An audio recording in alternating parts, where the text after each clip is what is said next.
નમસ્કાર ખેડૂત મિત્રો, હું છું બાવળિયા ગોરધન અને અમારી યુટ્યુબ ચેનલ દેવાંશી ડેરી ફાર્મમાં બધા મિત્રોનું ખેડૂત મિત્રોનું સ્વાગત છે.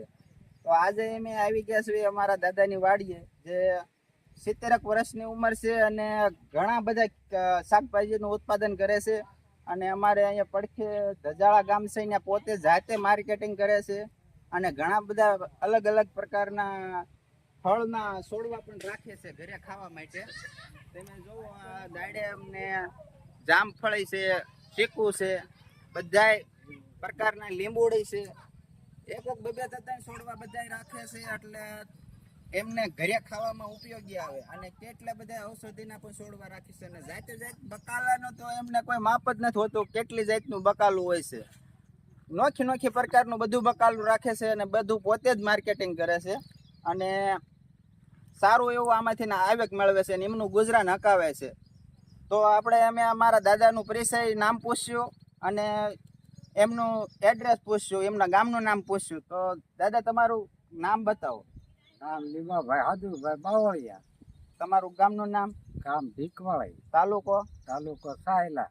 તો દાદા, તમે આમાં કેટલાક પ્રકારના શાકભાજીઓ પોતે ઉગાડો છો?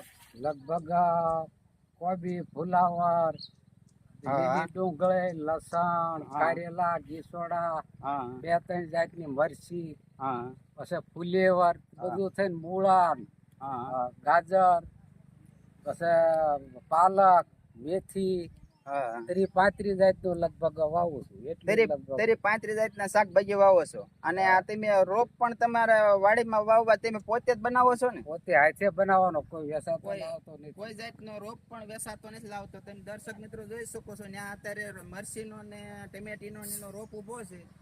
એ તમે અત્યારે હાલમાં એમની વાડીમાં વાવવા તૈયાર જ રાખે છે, અવારનવાર રોપ નાખવા માટે તૈયાર જ રાખે છે. તો ચાલો મિત્રો, હવે તમને અમે અલગ અલગ પ્રકારના શાકભાજી બતાવીશું. તો આ છે સોળી, તમે જોઈ શકો છો. આ સોળી છે, આયા કારેલી છે, એની અંદર પાછી મરચી હોતન વાવેલી છે, રીંગણી, આયા રીંગણી છે. આ બાજુ આગળ બતાવીએ તો તમે જોઈ શકો છો, અહીંયા સકરિયા છે. તમે બતાવો દાદા, આપણે બતાવતા આગળ હાલે જાઓ. આ સકરિયા છે, આ પીળા સકરિયા થાય હળદર રોગ. આનો કલર પીળો હોય. કાચા ખાવ તો નડે નહીં. કાચા પણ ખાવ તો કોઈ જાતની તકલીફ નથી પડતી. ખેડૂત મિત્રો અમારા દાદા એમ બતાવી રહ્યા છે. તો આગળ તમને બધી જે શાકભાજી બતાવશે, તો અમારો વિડીયો ઠેઠ સુધી જોતા રહેજો.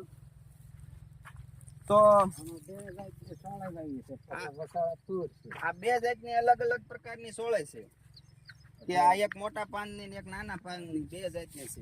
આ થડા અણીના થોડે અને આ કારેલા ને ગીસોડા રીવું આ વેલા સડાવવાના. આ દેશી જાતનો તમે મેળો કરેલો છે, ટૂંકમાં અણીના થડા ખોડી અને એની ઉપર વેલાવાળા પાક શાકભાજી સડાયા છે, જેથી કરી ગમે આપણે ગીહોડા છે, કારેલા છે, એકદમ સીધા થાય. તમે આ બાજુ આગળ બીજું શું વાવ્યું છે? આ બાજુ તમને બીજું પણ બતાવે છે.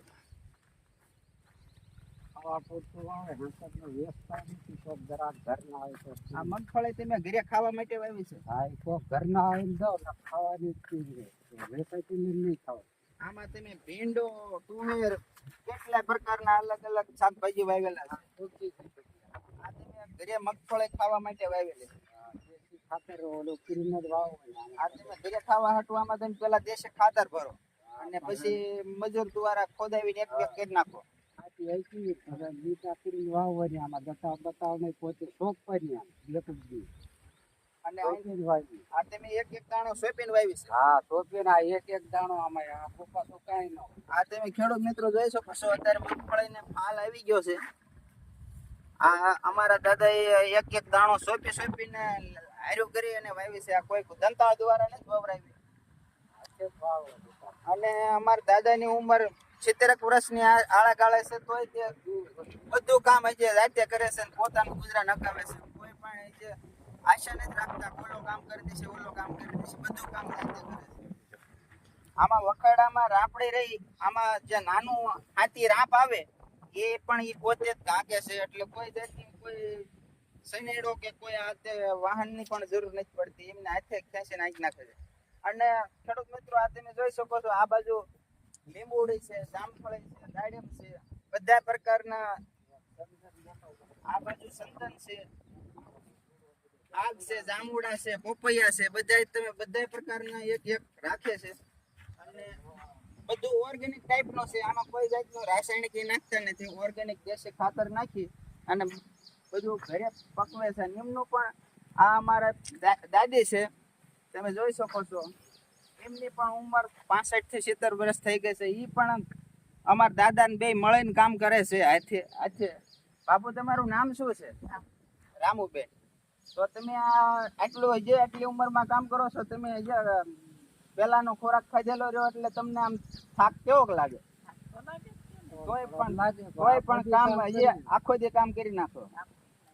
જોયું ને ખેડૂત મિત્રો, અમે પણ કામ કરતા હોય તો અમે પણ થાકી રહેવી, પણ આ પેલાનો ખોરાક અને પેલાનું જે કઈ ઓર્ગેનિક ખાધેલું રહ્યું એ હજે પણ કામ કરી શકે.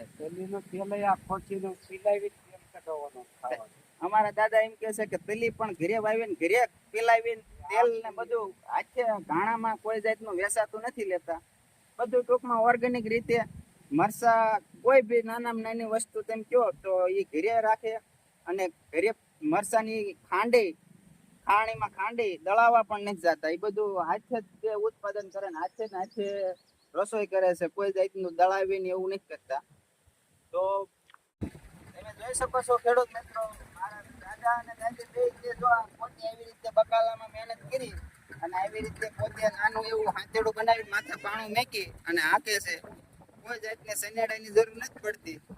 આવી રીતે આંતર ખેડ કરી અને શાકભાજી બધા પ્રકારના અલગ અલગ બનાવે છે. તો આ બાજુ પણ બીજું બધું બકાલું છે. આ જો અલગ અલગ પ્રકારનું, આમાં કોઈ એમ ન કહીએ કે આ બકાલું નથી. બધા પ્રકારના બકાલા વાવેલા છે અને પોતે જ માર્કેટિંગ કરે છે. અમારા દાદાની નો પરિચય ફેરથી ગમે ત્યારે બીજું બકાલું જાજુ વાવ્યું હોય ત્યારે ફેરથી મળશું. ત્યાં સુધી અમારા વિડીયોને રજા આપો. જય જવાન જય કિસાન. અને અમારી ચેનલ જો તમને ગમે તો લાઈક કરજો, સબસ્ક્રાઇબ કરજો અને